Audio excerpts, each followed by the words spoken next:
Hey, folks, this is Jim Horn, and welcome to another episode of Travers Talks.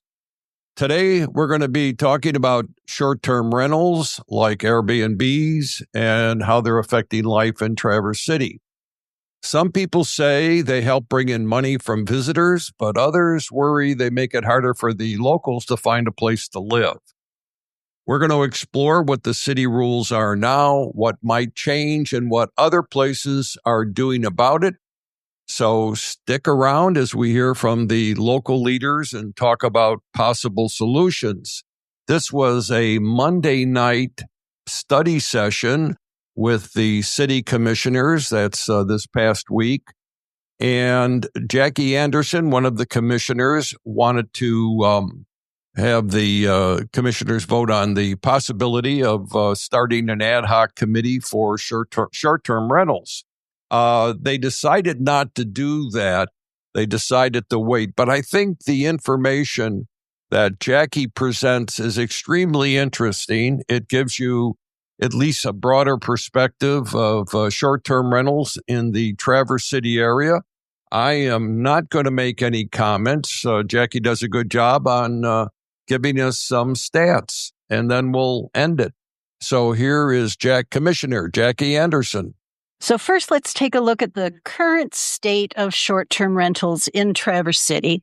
And this comes from the Planning Department's annual report for 2024.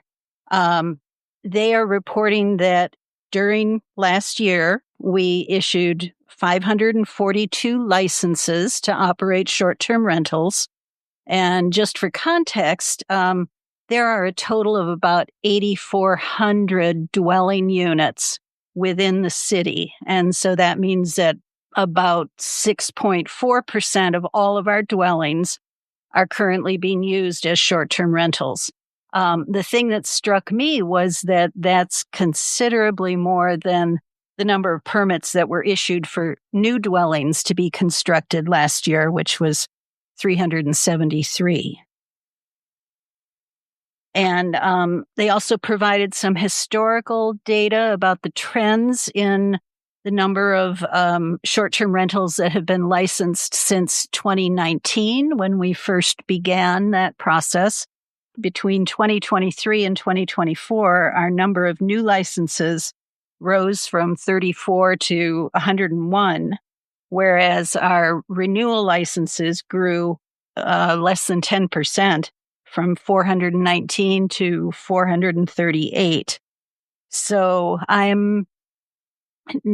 don't have enough data to really interpret that accurately, but I think it's fair to say that the growth in the total number of licenses has also slowed. You know, we're at, this data said 539. And it was about a 19% increase year over year. Previously, we'd been growing at about twice that clip. So, there may indeed be some slowing in the market and the impact, but it's still significant. So, currently, what do we regulate? Well, we require an annual license, and it has been charged $200 for the cost of that license since they began in 2019. We require that a short-term rental owner carry $1 million per occurrence liability insurance. We require that the short-term rental be located in an approved zone, and you'll notice that now, one of the things that I discovered that I found very interesting is that even though short-term rentals are currently exempt from the bed tax that occupants of hotels and motels pay, unless it's part of a significant sized group of short-term rentals, there is a House bill currently in committee. It was introduced last year, and it would add a level of oversight of short-term rental licensing by LARA, which is the State Licensing and Regulatory Affairs Group, and it would institute a 6% excise tax on short-term rental revenues, of which 5% of that 6% would go to local government units like Traverse City. And if that actually makes it into law, this could become a source of revenue for the city to help to cover some of the infrastructure and the public service costs that we incur as a result of hosting short-term rental guests.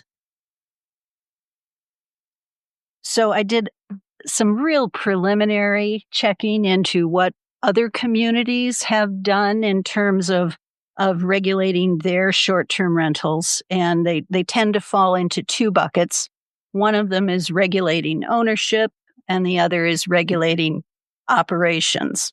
And in terms of ownership, there are some communities that, for instance, require the owner of a short-term rental to actually reside in the local governmental area where the short-term rental is located, or to have a designated local responsible party. Some of them impose limits upon transfer of that license so that the license to operate essentially goes with the person, the owner, rather than the piece of property. Some of them will limit the number of units that can be owned by any particular short-term rental owner.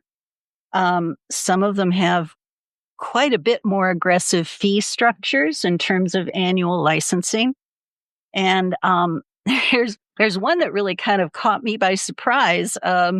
Out in Sedona, Arizona, they're actually paying a financial incentive to owners who are willing to transfer their short-term rentals and convert them into long-term rentals. Okay, there you have it, folks. An update on short-term rentals. Give you an idea of what's going on in Traverse City. There was a lot of conversation during the meeting. I've chosen not to really provide that. It was just a lot of back and forth. The main thing that they were going to possibly do was have an ad hoc committee, and I think they're going to wait on that. Anyway, it's Traverse City, and have yourself one great day. Take care.